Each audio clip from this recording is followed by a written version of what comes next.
Jean-François, donc vous êtes, je l'ai dit, agriculteur, président de la commission innovation et RSE d'Arteris, Oui. une grande et belle coopérative du Sud-Ouest. Avec vous, on va réfléchir aux enjeux et défis que le numérique doit aider à relever. Donc ce ne sera pas forcément numérique centré, notre discussion, mais plutôt centré sur les enjeux agricoles. Je l'ai dit, vous êtes avant tout agriculteur. Peut-être quelques mots sur votre Sur exploitation. mon exploitation, bien sûr. Alors déjà, c'est un titre qui est sympa parce que ça donne beaucoup d'avenir, mais qui est à la fois très compliqué, quoi. Et qu'on vit tous les jours et dans l'exploitation. Donc moi, je suis à Castellon-d'Ary, hein, au siège juste à côté du siège d'Arteris, et je cultive des céréales, des semences sur 140 hectares, et j'ai à peu près une quinzaine de productions différentes sur l'exploitation. Vous êtes combien de salariés sur l'exploitation? Combien de personnes travaillant? Ouais, j'ai un temps plein qui est avec moi, et en plus de ça, des saisonniers sur les périodes un peu plus d'activité, et les semences demandent un petit peu de main-d'œuvre aussi, quoi. Il y a un point sur lequel je voulais revenir, c'est que vous êtes président de la commission RSE et innovation, ou innovation et RSE. Les deux sujets sont liés. Alors, en tout cas, vous les reliez. Alors, les deux sujets sont tout à fait liés. Au début, c'était la commission innovation. Alors, Arteris, déjà, c'est un groupe du Sud-Ouest que vous devez peut-être connaître, qui est spécialisé en grande culture, en semences et aussi en élevage. Et dans ce cadre-là, donc, elle est dotée d'une commission innovation qui est complètement transversale à toutes les activités de la COP. Donc, cette commission a été toute seule pendant un certain temps, et puis ensuite est venu le sujet de la RSE, la responsabilité sociétale des entreprises. Et c'est tout cet enjeu qui est intéressant, c'est que l'agriculture doit maintenant se poser la question, enfin se la poser déjà, mais a une question sur qu'est-ce que veut la société, qu'est-ce que voudrait la société, et comment les structures coopératives peuvent répondre à cet enjeu sociétal qui fait en fait le parallèle avec comment cultiver et pourquoi cultiver. Et le but du jeu qui a été fait, c'était de lier les deux commissions pour pouvoir avoir complètement ce rôle de transversalité, mais aussi de savoir induire un petit peu la recherche et l'innovation avec des sujets de société. Oui, donc ce n'est pas l'innovation pour l'innovation, c'est l'innovation en réponse aux questions que se pose la société. Et dans les membres de la société, il y a les agriculteurs. Il y a des agriculteurs qui font partie évidemment des premières parties prenantes. Mais il y a aussi, dans une coopérative, il y a du commerce. Ouais. Donc automatiquement, les parties prenantes sont aussi énormément en aval. Et la production, et il y a tout à fait un lien entre le commerce et la production. Donc l'innovation doit être faite pour tout le monde. Et donc c'est grâce à ce lien qui est entre les deux que le lien se fait, justement. Et ce rôle de la commission, c'est une commission qui est composée d'élus, donc agriculteurs, agricultrices, coopérateurs d'Arteris, qui orientent les travaux, supervisent les travaux réalisés par... Il y a deux volets, on va dire que le premier volet, ça va être les filiales qui vont demander, moi j'ai besoin d'Inno là-dedans, parce que j'ai une demande de mes agris aussi qui se font là-dedans. Et la deuxième chose, c'est que oui, mais nous, agriculteurs, on a aussi besoin de ça. Et donc le rôle de Marc, qui est là, hein, notre directeur. Marc Raymond, qui est le directeur d'Arteris Innovation, donc la filiale R&D Innovation d'Arteris. D'Arteris, voilà. Et qui doit jongler un petit peu avec les différentes demandes, mais surtout ça va être en accord du coup avec la problématique de RSE, quoi. Quand on dit RSE, on pense tout de suite à la question environnementale. Et quand on pense agriculture ou débat de société autour de l'agriculture, on pense tout de suite à la question environnementale. On pense évidemment là, particulièrement en ce moment, à la question sanitaire, qui a explosé, on va dire un sujet qui a explosé et qui explose aujourd'hui l'actualité. Mais si on revient d'abord sur la question environnementale, voilà, les enjeux à 5 ans, c'est quoi sur ce sujet? Est-ce qu'on a encore à vouloir réduire les intrants? Oui, réduire les intrants, bien entendu. Mais la première chose, c'est de se différencier.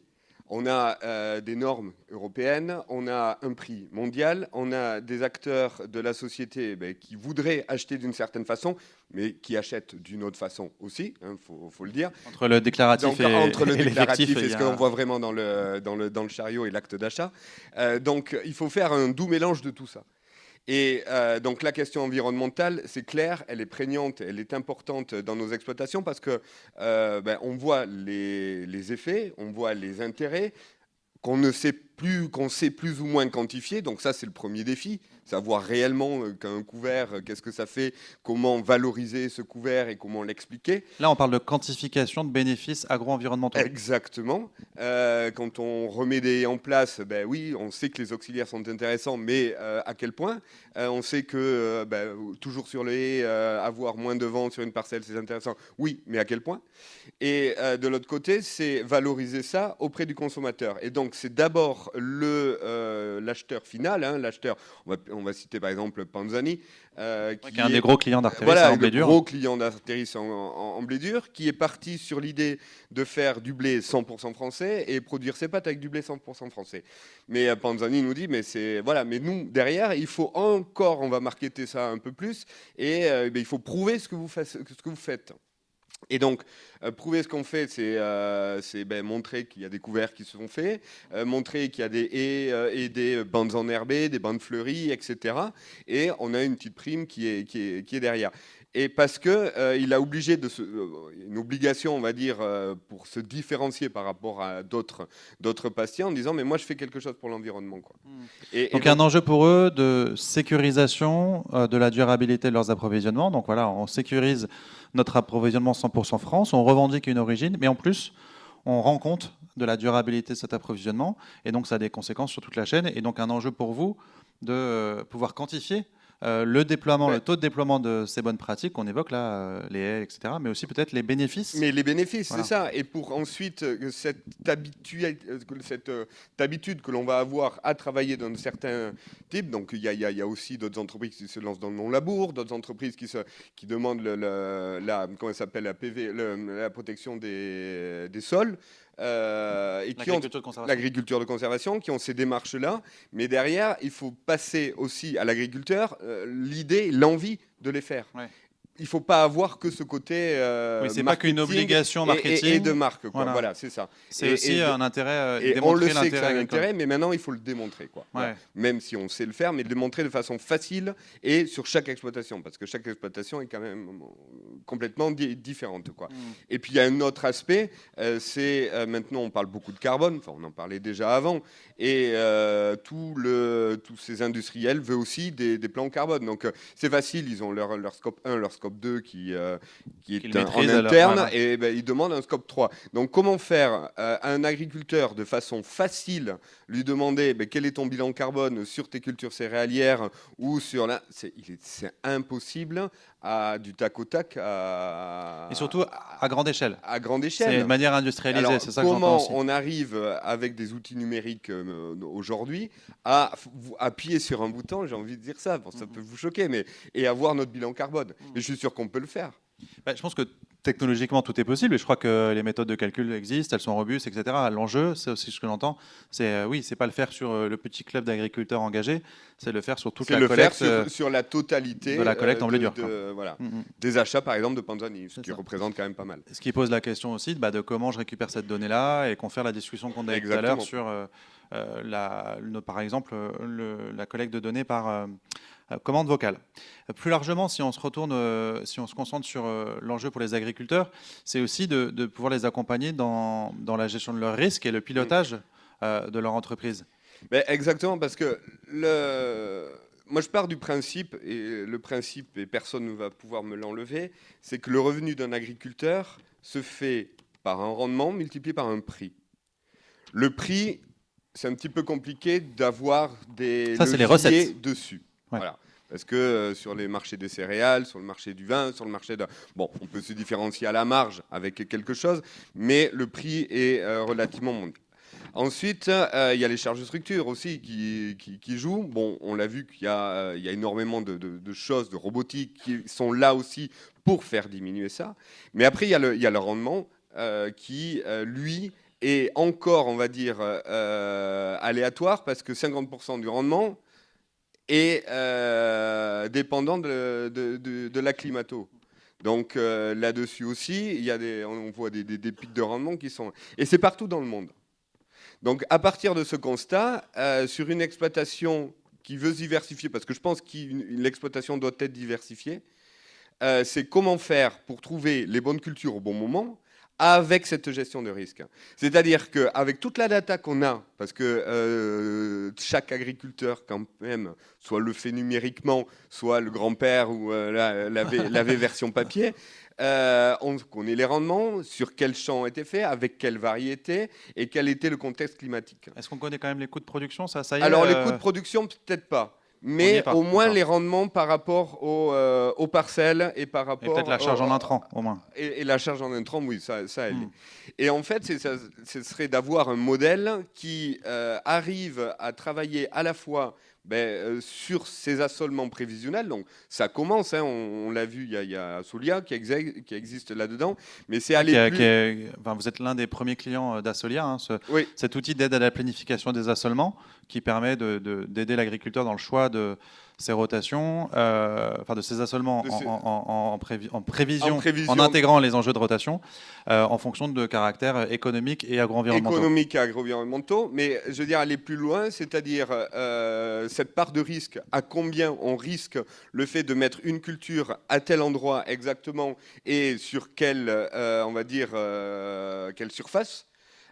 Et ensuite, c'est derrière imaginer aussi les prix marchés. Donc les prix marchés, on ne les connaît pas, ils évoluent toujours. Oui, mais Arteri s'est engagé dans des filières. Donc avoir une tendance, c'est ça. Quand on discute avec des industriels, moi j'en ai eu un ce matin qui est spécialisé dans le lait, qui me dit, mais nous les tendances à 5 ans, on le sait. On sait comment on va se porter le yaourt, le lait en poudre, on sait... Alors il y a quelques innovations qui passent, donc là on maximise quelques trucs là-dessus, mais grosso modo, dans 5 ans, on sait dire combien... Par contre, nous, on ne sait pas ce qu'on va produire. Mais le marché, on le connaît presque à l'avance.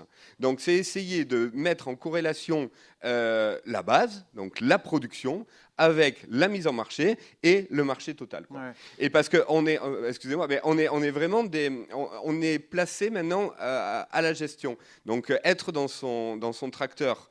Oui, il y a une plus-value, c'est clair, parce que on travaille, on crée de la richesse. Ouais. Mais derrière, c'est pouvoir, à un moment donné, avoir des outils qui allègent un petit peu l'esprit, la charge mentale, pour se permettre de dire, d'imaginer des choses, de dépasser des choses, et puis de sortir la tête du guidon et de réfléchir un petit peu. Oui, et cette stratégie d'entreprise... C'est le mot-clé que je voulais faire dire. Ouais. Le mot c'est parfait. La stratégie d'entreprise, il faut vraiment l'avoir.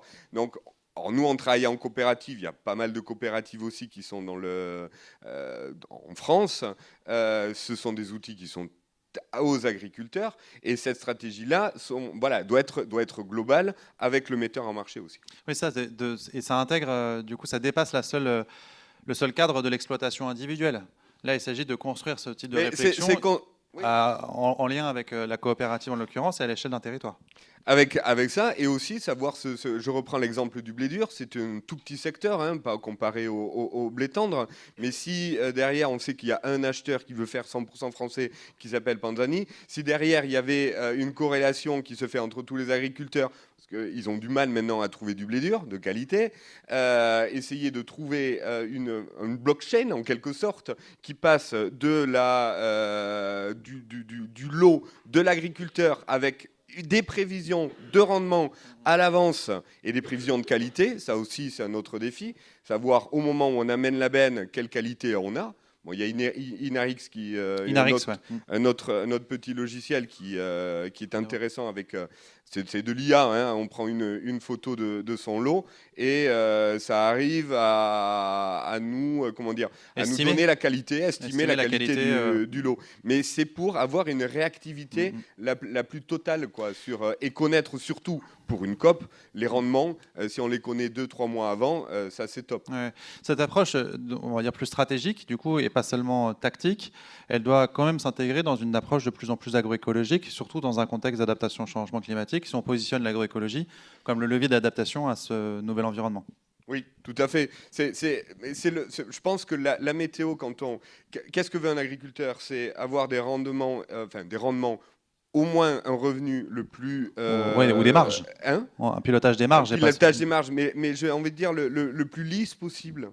Parce que c'est bien de faire péter les scores une année. Mais culturellement, ça a évolué, vous pensez? Parce que moi, j'ai quand même en tête les agriculteurs qui craignent en fait, le manque à gagner au moins autant que la perte. Quoi. Qui craignent le le manque à gagner au moins autant que la perte. C'est-à-dire qu'en gros, ils sont frustrés de ne pas avoir maximisé un revenu une année versus sécuriser un revenu moyen. Ouais, alors moi quand je me suis installé, c'était en 2005. Mon grand-père, j'ai pris l'exploitation de mon grand-père. Mon grand-père me disait, bah, de toute façon, c'est simple, hein, sur le blé, tu mets 5 euros de plus, sur les charges, tu mets 1 euro de plus. Bon, c'était Chaque vrai, année. Ouais. hein, chaque année, Chaque année. et puis tu faisais ton BP, et puis ça allait très bien comme ça. Sauf qu'en 2007-2008, on a vu des prix exploser. On s'est dit, oula, c'est génial. Sauf que 2 ans après, les prix étaient au ras des pâquerettes. Donc, ça, j'ai dit non, mais c'est pas possible. Ça ne peut pas se gérer comme ça. On peut pas gérer une entreprise avec ces fluctuations-là, quoi. Et donc, oui, je suis sûr que les mentalités ont changé, et je suis certain que le revenu, plus il est lissé, mieux c'est, quoi. Et ça, l'agroécologie doit servir à ça? Alors, l'agroécologie doit être un outil pour servir à ça, mais un outil agro, oui, agro, d'abord agronomique, et après, s'il est écologique, c'est encore mieux, mais d'abord agronomique. Mais C'est l'un savoir, qui sert l'autre, en fait. C'est mais pas voilà, mais savoir aussi comment dire, savoir l'utiliser et le mesurer à bon escient, quoi. Mais l'autre question, ça va être et ensuite sur la diversification. Et quand je parle de culture, ben, est-ce qu'il vaut mieux faire un blé, un tournesol, bon, Des couverts, et c'est etc. ça, des couverts, ou est-ce que derrière, est-ce qu'on sème, comment on sème, etc., et quelle technologie on va utiliser, c'est pour avoir maximiser ces effets de fluctuation et voilà, essayer d'être le plus lisse plus possible. stable. Et on sent bien que ça dépasse, encore une fois, l'optimisation d'intrants pour tendre vers une logique de système de plus en plus résilient et à des approches, à des échelles pardon, qui peuvent dépasser, on l'a dit, l'échelle de l'exploitation pour aller sur des échelles De la territoriales. coopérative, ouais. Je reviens sur cette question de l'agriculteur de plus en plus gestionnaire. Ça se pose d'autant plus que la main-d'œuvre salariée se développe, même si, enfin, le recours à la main-d'œuvre salariée se développe et en même temps, elle est de plus en plus rare. Elle est de plus en plus rare. Ben déjà, il y a la main-d'œuvre familiale n'existe pratiquement plus, hein. On le voit, mais c'est soit elle est installée et donc ben, elle veut son revenu, hein, normal. Parce que les conjoints de collaborateurs, ça, c'est des statuts qui ne fonctionnent plus, quoi, hein, ce qui est normal. Et automatiquement, le système doit, et c'est ça la difficulté aussi d'adaptation de l'agriculture, c'est que auparavant, c'était des systèmes qui étaient aidés par la famille. Il y avait toujours le grand-père, il y avait toujours Ouais, c'est ça qui expliquait en fait la relative résilience de l'agriculture familiale. Et qui donnait, voilà, et on n'avait pas la vraie valeur des choses, dans le sens où la main-d'œuvre n'était pas comptée. Vous l'avez expliqué tout à l'heure en disant, mais à quel moment on compte le travail. Et ça, voilà. Mais maintenant, quand on a, alors déjà la main-d'œuvre se fait rare et elle doit être de plus en plus technique. On l'a vu avec l'Acuma, donc ça c'est chouette aussi parce que l'attrait de cette nouvelle technologie amène des jeunes. Donc derrière, il nous faut des jeunes qui comprennent et qui soient vraiment formés à ce genre d'outils. Mais derrière, c'est dire la notion, ben moi, c'est 20 euros de l'heure. À 20 euros de l'heure, il faut que j'ai quelqu'un. Donc derrière, il faut une certaine rentabilité, quoi. Et puis ça renvoie aussi à la formation des agriculteurs eux-mêmes comme managers. Exactement. Et pas seulement comme opérateurs ou travailleurs uniquement. Et puis enfin, ça renvoie, et c'est peut-être le dernier point, à la question de la relation de l'agriculture avec la société au sens large pour renforcer l'attractivité vers ces métiers, on l'a dit, renouveler les voies d'entrée dans les métiers, et puis plus largement faire en sorte que les zones rurales restent des zones productives, parce que dans certaines régions, l'agriculture ne va plus de soi. Ben, ouais, on a perdu, alors sur la région Occitanie, entre 2014 et 2024, 180 000 à 200 000 hectares de scope. D'accord. Donc il y a 200 000 hectares qui sont partis à la construction, mais surtout qui sont partis en friche, quoi, tout simplement. Parce qu'il n'y avait pas assez de revenus, parce que les terres ne suffisaient pas assez à fournir. Donc déjà, ça c'est énorme.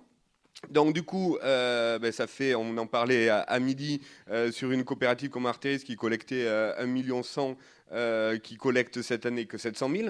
Donc qu'est-ce qu'on fait de tous les silos qui étaient en place? Qu'est-ce qu'on fait Donc il y a un tissu de ruralité qui existe et qu'il faut maintenir. Ça, et c'est en produisant et en ayant cette production-là qu'on arrivera à le maintenir. Et je pense que, alors j'en reparle encore, c'est la diversification. Et je pense que c'est à savoir différencier par rapport à d'autres, faire des choses mieux, les montrer par rapport à cette société-là. Et c'est là, alors ce qui est amusant, c'est que les Français aiment les agriculteurs, mais les Français n'aiment pas l'agriculture. Donc c'est l'agriculture dans son ensemble. En image un peu biaisée de l'agriculture. En image un peu, voilà. Mais par contre, l'agriculteur en individuel, oui, il les aime bien. On le voit encore en ce moment avec toutes les manifs. Il y a globalement un soutien de la population française. Il y a un soutien de la population, mais derrière, dès qu'on va parler, on va voir un pulvé, ça ne va pas le faire, quoi. Donc il y a aussi cette différence qu'il a.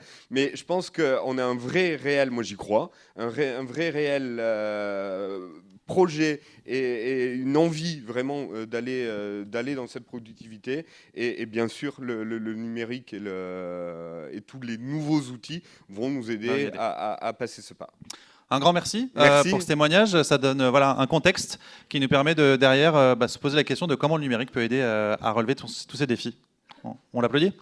Merci. Peut-être avant de vous libérer, une question, un commentaire. Est-ce que ça appelle une réaction particulière de l'un d'entre vous? Ou est-ce que vous êtes friand de voir comment derrière ces défis vont être relevés? Christian. Ils ne sont pas réactifs, les jeunes. Ils ne courent pas assez vite. Merci. Oui, merci beaucoup pour cette présentation. Moi, j'ai entendu qu'effectivement, vous attendiez de la donnée, alors que ce soit la donnée du grand-père dans son carnet ou toutes celles qu'on collecte aujourd'hui, pour vous aider finalement à définir cette stratégie qui va permettre une production peut-être plus lisse. Un revenu plus lisse. Voilà, un revenu plus lisse, surtout un revenu plus lisse, oui, tout à fait. Alors, pour autant, la difficulté qu'on a aujourd'hui, c'est que cette donnée-là, elle s'appuie sur un certain contexte et qu'il y a du changement climatique qui perturbe ce contexte, du changement réglementaire qui perturbe ce contexte aussi certainement aussi, du changement technologique puisqu'il y a des innovations qui arrivent. Et du coup, qu'est-ce que vous attendez ou comment est-ce qu'on fait pour passer de cette donnée qui a été bâtie et construite sur un contexte pour aller vers quelque chose qui s'adapte finalement et qui soit résilient? Moi, ça serait poser des questions à une IA ou à quelque chose comme ça en disant si je mets cette parcelle-là en blé cette année, qu'est-ce que tu en penses? Comment peut être le... Alors, c'est pas... Alors, je suis en train de réfléchir en même temps. On ne prend pas la place d'un conseiller agricole donc de chambre de COP ou d'autres qui... Voilà, c'est pas l'objectif. C'est avoir une réponse, une réflexion vraiment sur l'exploitation à un moment donné, avec la donnée propre à l'exploitation. Une contextualisation. Une recontextualisation de l'ensemble des connaissances auxquelles tu peux avoir accès. Et c'est en posant des questions, c'est pas faire, comment dire, imaginer ce que peut être la réponse. Donc, c'est-à-dire, est-ce que je peux faire une telle culture sur cette parcelle? Si je fais un couvert avant, quel couvert irait le mieux, donc en fonction du sol, en fonction de ce qui a déjà été fait, en fonction de ça, et comment je le commercialise ou comment ça peut fonctionner, quoi. En fait, l'idée c'est de se poser toutes les questions qu'on se pose, souvent sans réponse ou avoir une charge de recherche trop importante. C'est compiler tout ça. Alors, comment, moi je suis agriculteur, je ne sais pas le faire ça, mais compiler tout ça pour avoir la donnée, la réponse, pas la réponse, l'idée. Des éclairages. Des éclairages. Ensuite, c'est l'agriculteur qui va vraiment dire non, mais une idée des conneries, parce que ça ne marche pas comme ça. Mais on va dire ah ouais, ça c'est une idée, j'y avais même pas pensé. C'est sortir du cadre, quoi. Et avoir ces idées, parce que c'est vrai qu'on ne sort jamais du cadre, et c'est avoir des idées complètement dingue et qui puissent nous faire réfléchir, quoi. Eh ben, un grand merci, Jean-François, pour ce témoignage. C'était hyper éclairant d'avoir ce regard de terrain qui, j'imagine, interpelle les fournisseurs, les éditeurs, les chercheurs que vous êtes en sciences numériques.